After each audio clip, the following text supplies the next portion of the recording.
Bem, é claro que quando você se depara com um paciente que está ficando paraplégico ou que já está paraplégico, ou seja, está perdendo a força e às vezes até a sensibilidade também nos membros inferiores, né, na perna, na coxa, no pé, a primeira coisa que lhe vem à cabeça como médico é uma doença da medula, né, uma doença medular, né, porque os nervos que emergem da medula e vão para o membro inferior, eles estão localizados na coluna torácica e na coluna lombar, ou melhor, na medula torácica, que está dentro da coluna, e na medula lombar. Então, na maioria dos casos, é isso aí, alguma coisa comprimindo a medula, né? Ou comprimindo de dentro para fora, um tumor, por exemplo, ou de fora para dentro, né?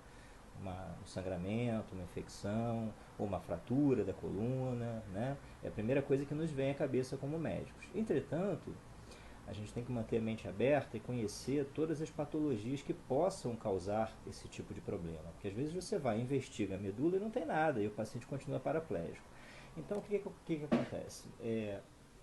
Aqui nesse cérebro, aqui nesse modelo de cérebro aqui, a gente vê uma região que passa mais ou menos por aqui, que é o chamado córtex motor, que é a parte externa aqui do cérebro que controla a motricidade, a mobilidade de uma metade do corpo, metade contralateral do corpo, porque no cérebro as coisas são cruzadas, né? O lado direito do cérebro controla o lado esquerdo do corpo e o lado esquerdo do cérebro controla o lado direito do corpo, né?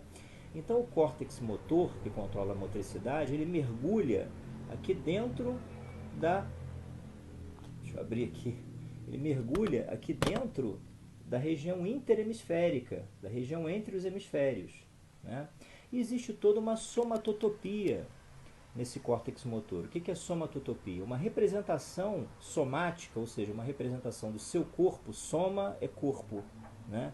É uma representação do seu corpo nesse córtex motor. Então o córtex motor ele não é aleatório, ele não tem estrutura, ele não representa, ele não controla a metade do seu corpo de forma aleatória. Cada ponto aqui vai controlar. Não é assim. A parte de cima controla a mão, descendo mais braço, face, língua, e a parte interna do córtex motor, essa parte que fica entre a fissura interhemisférica aqui, fica no meio da fissura interhemisférica, ela controla os membros inferiores.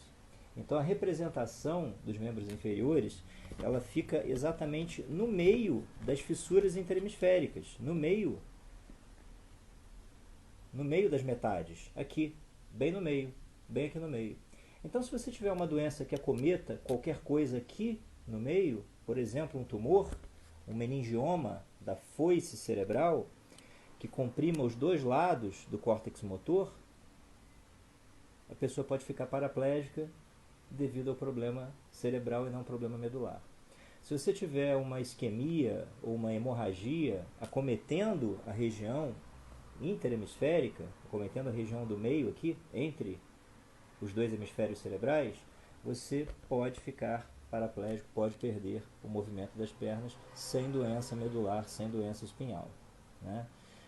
Se tiver uma isquemia causada pelas artérias cerebrais anteriores, mais especificamente, porque passam ali no meio, passam bem nessa parte medial, né? Ou melhor, nessa parte mediana, né? Da fissura interhemisférica. Então, infecções, tumores, isquemias que acometam essa região podem deixar sim o paciente paraplégico, né? Sem nenhum problema medular, né? Então, espero que vocês tenham gostado, né? Não só uma curiosidade, mas algo que tem que se manter alerta, né? Quando se percebe que o paciente está perdendo a força nos membros inferiores, né? E você, principalmente quando você investigou a medula dele, a coluna dele, não achou nenhuma anormalidade que justifique isso, né? Então tem que investigar lá em cima o cérebro, tá bom? Obrigado e até o próximo vídeo.